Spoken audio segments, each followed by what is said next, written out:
तो दोस्तों आज हम शुरू करने जा रहे हैं world famous series Harry Potter. दोस्तों आज हम एक्सप्लेनेशन करने जा रहे हैं Harry Potter and the sorcerer's stone की। दोस्तों मूवी के स्टार्टिंग में ही हमें डंबलडोर दिखाई देते हैं जो कि एक खाली सड़क पर टहल रहे थे और वहाँ पर हमें एक बिल्ली दिखाई जाती है जो कि प्रोफेसर मैकगोनागल थी और हम देखते हैं कि वो दोनों वहाँ पर किसी का वेट कर रहे थे और वो बात कर रहे थे किसी ऐसे बच्चे की जो कि कोई बड़े हादसे से बचा हो। और थोड़ी देर में वहाँ पर एक विशाल का आदमी आ जाता है जिसका नाम था हैग्रिड और हैग्रिड उन दोनों को उसी बच्चे को सौंप देता है और वो दोनों उस बच्चे को डर्सलीज नाम की एक फैमिली के पास छोड़ देते हैं और हमें पता चलता है कि ये बच्चा और कोई नहीं बल्कि हैरी पॉटर ही था। और हम देखते हैं हैरी पॉटर को बड़ा होते हुए जिसे कि रहने के लिए सीढ़ियों के नीचे वाला कमरा दिया हुआ था और हम देखते हैं कि जिसके पास हैरी को छोड़ा गया था वो उसके मौसा मौसी थे जो कि उसके साथ कुछ ठीक व्यवहार नहीं करते थे और उन दोनों का एक बेटा भी था जिसका नाम था डडली जो कि हर वक्त हैरी पॉटर को परेशान करता रहता था। और हम देखते हैं कि कुछ दिन बाद हैरी के नाम से एक चिट्ठी आती है लेकिन उसके मौसा जिसका नाम बर्नोल था वो किसी भी हाल में उस चिट्ठी को हैरी तक नहीं पहुंचने देते। पर हम देखते हैं कि चिट्ठियां आना बंद नहीं होती और ढेर सारे पक्षी उन चिट्ठियों को हैरी के लिए लाते रहते थे और कई बार जादुई तरीके से ढेर सारी चिट्ठियां हैरी के लिए पहुंचा दी जाती थी और किसी भी हाल में वो चिट्ठियां हैरी को ना मिले इसीलिए बर्नोल सारी फैमिली को लेकर समुद्र के बीचों बीच एक घर में ले जाता है। और हम देखते हैं कि आज रात 12 बजे हैरी पूरे 11 साल का होने वाला था लेकिन वहाँ पर किसी को भी हैरी के बर्थडे की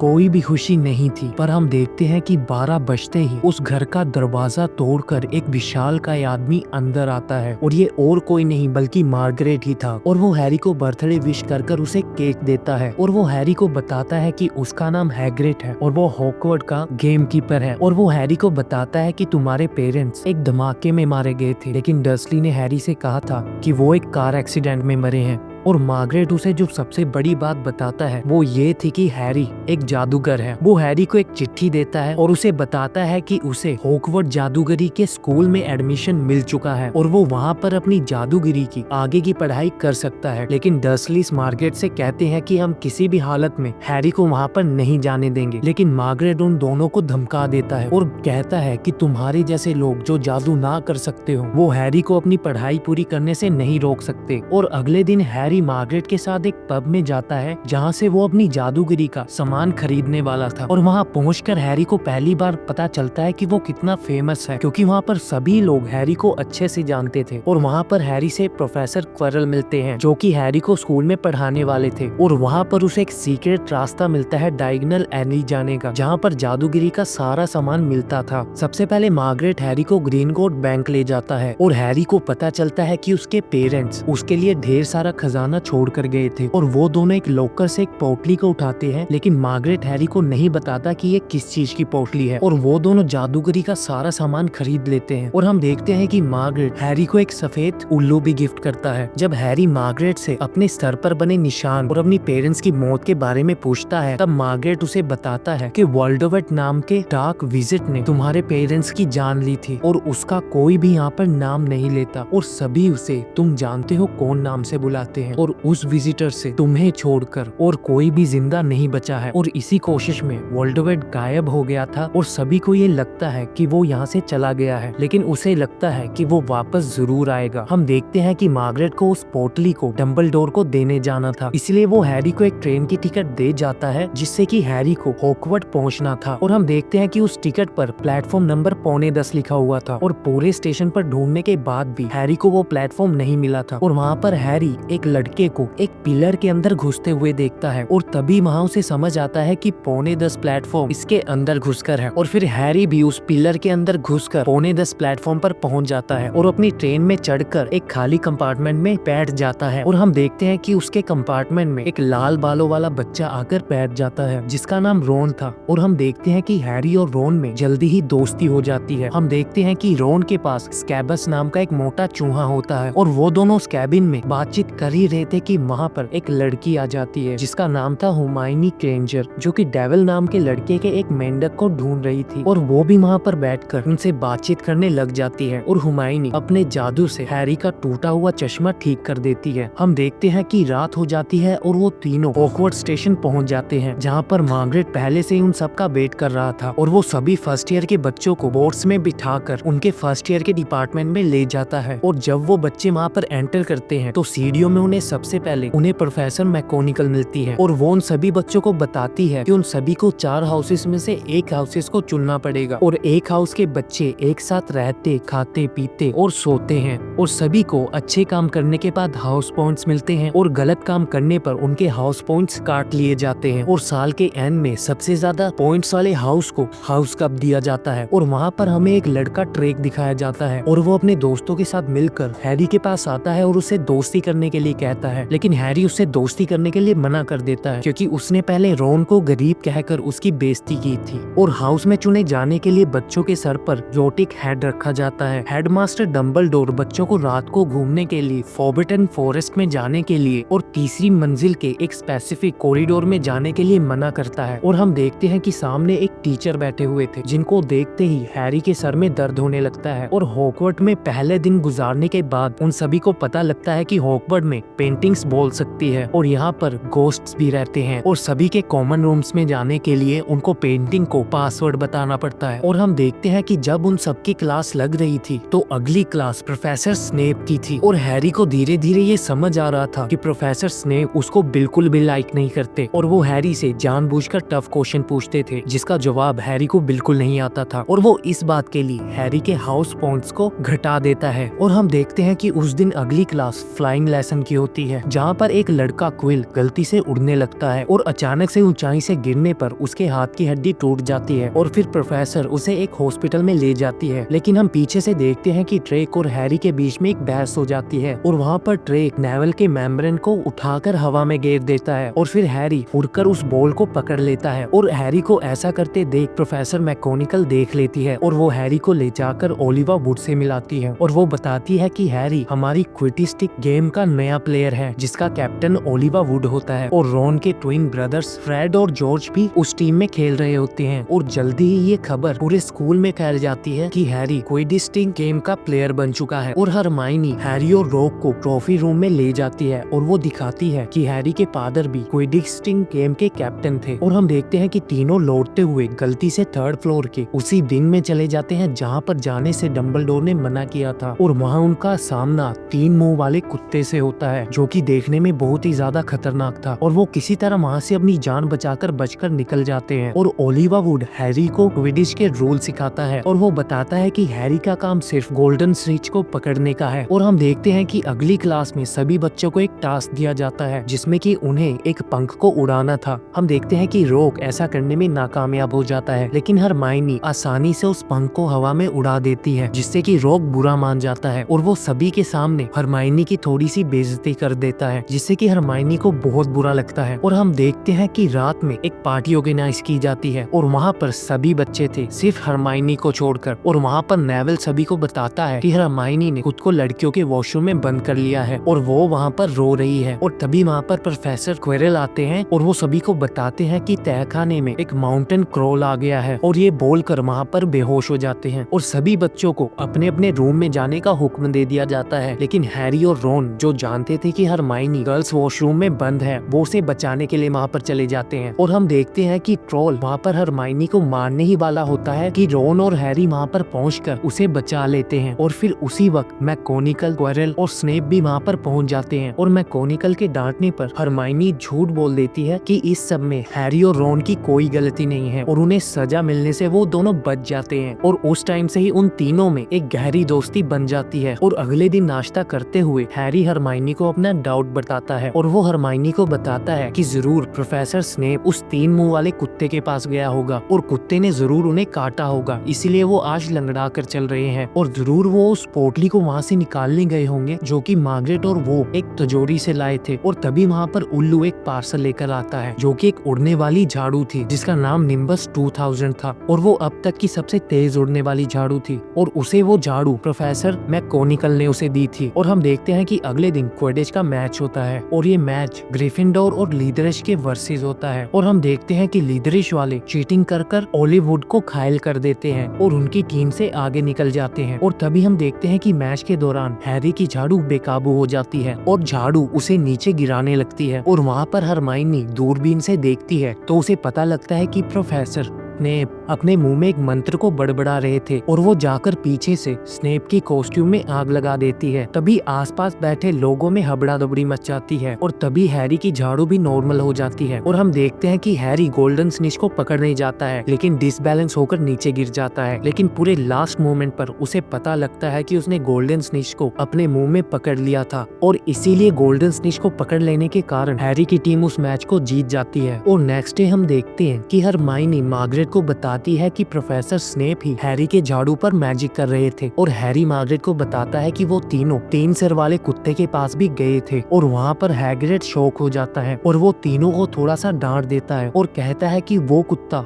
जिस चीज की रखवाली कर रहा है वो डंबलडोर और उसके बीच का मामला है, तुम्हें इन सब चीजों के बारे में नहीं पढ़ना चाहिए। और हम देखते हैं कि गर्मियों की छुट्टियां शुरू हो जाती हैं और वहाँ पर हैरी रॉन के साथ चेस खेल रहा था और हरमाइनी वहाँ पर ये कहकर घर चली जाती है कि छुट्टियों में फ्लीमेन के बारे में तुम लोग यहाँ पर ढूंढते रहना और खासकर लाइब्रेरी के बी सेक्शन में। और हम देखते हैं कि अगले दिन क्रिसमस के मौके पर हैरी और रॉन अपने अपने प्रेजेंट्स खोल रहे थे और वहीं पर हैरी को एक कॉस्ट्यूम मिलती है जो कि उसके डैड की थी और वो कॉस्ट्यूम एक जादुई कॉस्ट्यूम थी जिसे पहनकर कोई भी आदमी इनविजिबल हो सकता था। और उस कॉस्ट्यूम को पहनकर हैरी रात को लाइब्रेरी के रिस्ट्रिक्टेड सेक्शन में जाता है लेकिन उसे वहाँ पर फ्लीमेल के बारे में कोई भी जानकारी नहीं मिलती जो कि हैग्रिड उन तीनों से छुपा रहा था। और जब हैरी वापस जा रहा था तो उसे रास्ते में प्रोफेसर स्नेप और क्वेरल मिलते हैं जहाँ पर स्नेप क्वेरल को धमका रहा था और वहाँ पर उन दोनों को हैरी की आवाज आ जाती है और हैरी बचने के लिए एक रूम में घुस जाता है जहाँ पर उसे एक जादुई शीशा दिखाई देता है और उस शीशे में हैरी को अपने पेरेंट्स नजर आते हैं और वो रॉन को उठाकर अपने साथ ले जाता है और उसे भी उस शीशे में देखने के लिए कहता है। लेकिन उस शीशे के अंदर रॉन को दिखता है कि रॉन हेड बॉय है और क्विडिच गेम का कैप्टन है। और हम देखते हैं कि कुछ दिनों तक हैरी लगातार उस रूम में जाता रहता है ताकि वो अपने पेरेंट्स को शीशे में देख सके। और हम देखते हैं कि एक दिन वहाँ पर डंबलडोर भी आ जाते हैं और वो बताते हैं कि ये मिरर इंसान के डीपेस्ट डिजायर्स को बताते हैं और वो बताते हैं कि इस मिरर के कारण कई लोग पागल हो चुके हैं इसीलिए इसको यहाँ से हटाया जा रहा है। और वो हैरी को कहता है कि आज के बाद तुम इस रूम में भी मत आना। और हम देखते हैं कि छुट्टियां खत्म हो जाती है और सारे स्टूडेंट्स वापस आ जाते हैं और वहाँ पर सभी को चॉकलेट कार्ड्स दिए जाते हैं। और वहाँ पर रॉन के पास डंबलडोर का कार्ड आया था जिसके पीछे लिखा था कि डंबलडोर निकोलस फ्लीमेल के साथ मिलकर बहुत बड़े बड़े काम किए थे। और फिर हरमाइनी लाइब्रेरी जाकर एक बुक को निकालती है जो उसने काफी टाइम पहले अपना दिल बहलाने के लिए पढ़ी थी और उसमें बताया क्या था कि निकोलस फ्लीमेल ने पारस पत्थर बनाया था जिसकी मदद से किसी भी मेटल को गोल्ड में चेंज किया जा सकता था और उसी की मदद से उम्र बढ़ाने वाला काढ़ा बनाया जाता था जिसको पीने से लोग अमर हो सकते हैं। और इससे वो तीनों समझ रहे थे कि वो 3 मुंह वाला कुत्ता उस पारस पत्थर की ही रक्षा कर रहा था। और हम देखते हैं कि रात को वो तीनों मिलकर हैग्रिड के पास जाते हैं और वो हैग्रिड को बताते हैं कि उन सबको पारस पत्थर के बारे में पता लग गया है। और हैग्रिड उन तीनों को अपने घर में बुला लेता है जहाँ पर उसका कुत्ता फैन भी होता है। और वहाँ पर हैग्रिड केटली में एक अंडे को गर्म कर रहा था जो कि एक ड्रैगन का अंडा था और उस अंडे में से एक छोटा ड्रैगन बाहर आता है जिसका नाम हैग्रिड नोबट रखता है और उसे वो अंडा एक अजनबी पब में दे गया था। और हम देखते हैं कि ड्रेक उन सभी की बातें उस खिड़की से सुन लेता है और जाकर प्रोफेसर मैकोनिकल को बता देता है। और कल रात को देरी से घूमने के कारण वो सभी के 50 पॉइंट्स कम कर देते हैं और सिर्फ उन तीनों को नहीं बल्कि ट्रेंड को मिलाकर चारों को डिटेंशन भी दिया जाता है। और डिटेंशन में उन चारों को हैग्रिड के साथ जंगल में जाना होता है क्योंकि जंगल में कोई यूनिकॉर्न्स को मार रहा था उनका खून पीने के लिए और उन्हें वहाँ पर एक घायल यूनिकॉर्न मिलता है और कोई उसका वहाँ पर खून पी रहा था और ड्रेक उसे वहाँ पर देखकर चिल्लाकर भाग जाता है। और हम देखते हैं कि खून पीने वाला आदमी हैरी की तरफ उसे मारने के लिए आता है। पफीरेंस नाम का एक सैंटोस वहाँ पर आकर हैरी को बचा लेता है और बताता है कि यूनिकॉर्न का खून जादुई होता है और इसे पीने से आपको अधूरी ही सही पर जिंदगी मिल जाती है। और यहाँ पर हैरी को शक होता है कि ये काम कहीं वोल्डेमॉर्ट का तो ही नहीं। और यहाँ पर वो तीनों बैठकर बात कर रहे थे कि जब तक डंबलडोर यहाँ पर है वोल्डेमॉर्ट हैरी का कुछ भी नहीं बिगाड़ सकता। और हम देखते हैं कि सभी के वहाँ पर एग्जाम खत्म हो चुके चुके होते हैं और हम देखते हैं कि हैरी के सर पर जो निशान था उसमें डिटेंशन वाली रात से ही दर्द होने लगा था। और वहाँ पर हैरी को याद आता है कि हैग्रिड ने उसे बताया था कि वो एक ड्रैगन को पालना चाहता है और वो जल्दी से जाकर हैग्रिड से पूछता है कि वो अंडा उसे किसने दिया था। और हैग्रिड उसे बताता है कि उसने ये अंडा एक गेम में जीता था और उसने हैग्रिड को बता दिया था कि फ्लफी को पालने के बाद एक ड्रैगन को पालना कोई बड़ी बात नहीं है। और वो बताता है कि उसको फ्लफी को शांत करने के लिए एक म्यूजिक सुनाना होता है, क्योंकि हर जानवर की कोई ना कोई कमजोरी तो जरूर होती है। और फिर हैरी को एहसास हो जाता है कि हैग्रिड ने ये क्या कर दिया और फिर सभी लोग स्कूल की तरफ भागते हैं और वो डंबलडोर को ये बताने जा रहे थे कि स्नेप तीसरी मंजिल से उस पारस पत्थर को चुराना चाहता है। लेकिन वहाँ पर पहुंचकर तीनों को पता चलता है कि डंबलडोर तो स्कूल में है ही नहीं। और वो तीनों प्लान बनाते हैं कि उस पत्थर को स्नेप को लेने से पहले वो तीनों ही उस पत्थर को वहाँ से निकाल लेंगे। और वो जानते थे कि स्नेप उस पत्थर को निकाल कर वोल्डेमॉर्ट को दे देगा, जिससे कि वोल्डेमॉर्ट वापस आ सकता है। और हम देखते हैं कि हैरी अपना इनविजिबल कॉस्ट्यूम लेने के लिए आता है, लेकिन नेवल उन्हें वहाँ पर रोक देता है। वो कहता है कि इससे तुम्हारे हाउस पॉइंट्स 0 हो जाएंगे। लेकिन वहाँ पर हरमाइनी वहाँ पर उसे अपने जादू से रोक देती है। और हम देखते हैं कि वो तीनों तीसरी मंजिल पर जाते हैं और वहाँ पहुंचकर उन्हें दिखाई देता है कि फ्लफी पहले से ही सो रहा था और वो उसके नीचे बने चोर दरवाजे से अंदर घुसते हैं और एक जादुई पेड़ पर गिरते हैं जिसका नाम डेविल स्नेयर था। और वो हरमाइनी की सूझबूझ से उस पेड़ से बचकर निकल जाते हैं और वो सभी वहाँ पर एक चाबी को पकड़ते हैं, क्योंकि वहाँ पर ढेर सारी चाबियां हवा में उड़ रही थी। और वो उड़ने वाले झाड़ू की मदद से एक चाबी को पकड़ लेते हैं और वो अगले सीन में एक चेस रूम में पहुँचते हैं, जहाँ पर उन्हें आगे बढ़ने के लिए चेस खेलनी थी। और वहाँ पर वो रोन की स्किल के कारण चेस जीत जाते हैं और इसमें रोन घायल हो जाता है। और यहाँ पर हैरी हरमाइनी को बोलता है कि वो रोन को वापस ले जाए और हैरी अकेला ही वहाँ पर आगे बढ़ेगा। और फाइनली हैरी एक रूम में पहुँचता है और वहाँ पर बीचों बीच वो ही मिरर पड़ा होता है जिसको डंबलडोर ने स्कूल से निकलवा दिया था। और उस मिरर के सामने क्विरल खड़ा होता है और हैरी मिरर के सामने खड़ा होता है और उसे अपनी जेब में पारस पत्थर दिखाई देता है। और वहाँ पर हैरी को एक और आवाज सुनाई देती है और वो थी कि मुझे हैरी से बात करने दो। और वहाँ पर क्विरल अपनी पगड़ी खोलता है और उसके सर के पीछे वोल्डेमॉर्ट का चेहरा बना होता है। और वहाँ पर वोल्डेमॉर्ट हैरी को बोलता है कि वो उसकी तरफ आ जाए और वहाँ पर हैरी उसे मना कर देता है और वोल्डेमॉर्ट उससे वो पत्थर मांगता है और हैरी वहाँ से भागने की कोशिश करता है, लेकिन उससे पहले ही क्विरल उस पर हमला कर देता है। और हैरी जैसे ही क्विरल का हाथ पकड़ता है क्विरल की स्किन जलने लगती है और हैरी वहाँ पर समझ जाता है और वहाँ पर क्विरल का चेहरा पकड़ लेता है, जिसके कारण की क्विरल की वहाँ पर मौत हो जाती है और उसके अंदर से वोल्डेमॉर्ट की आत्मा निकलकर भाग जाती है। और वहाँ पर हैरी भी बेहोश हो जाता है। जब हैरी की आंख खुलती है तो वो हॉस्पिटल में होता है और वहाँ पर डंबलडोर उससे मिलने आते हैं और बताते हैं कि जिस रात हैरी की माँ ने हैरी को बचाने के लिए अपनी जान दी थी और उसकी माँ की सैक्रिफाइसेस के कारण हैरी के अंदर कुछ शक्तियाँ आ गई थी और उसी कारण क्विरल हैरी के टच को बर्दाश्त नहीं कर पाया और वो मारा गया। और वहाँ पर हैरी वापस जाकर रोन और हरमाइनी से मिलता है, जो कि बिल्कुल ठीक होते हैं। और हम देखते हैं कि स्कूल में साल के आखिरी दिन का जश्न हो रहा होता है, जहाँ पर ड्रेक का हाउस कप को जीत जाता है और वहाँ पर हरमाइनी और हैरी पॉटर का हाउस 4th पोजीशन पर होता है। और रात को सभी जश्न मनाने के बाद सभी हॉगवर्ट्स एक्सप्रेस से अपने अपने घर चले जाते हैं और यहीं पर इस मूवी का एंड हो जाता है। तो दोस्तों, आपको ये वीडियो कैसी लगी प्लीज कमेंट कर बताना, और अच्छी लगी हो तो प्लीज इसे लाइक भी कर दीजिए और इस चैनल को सब्सक्राइब भी कर दीजिए ताकि आप हैरी पॉटर के आने वाले पार्ट्स को देख सके। तो दोस्तों, मिलते हैं अगली वीडियो में।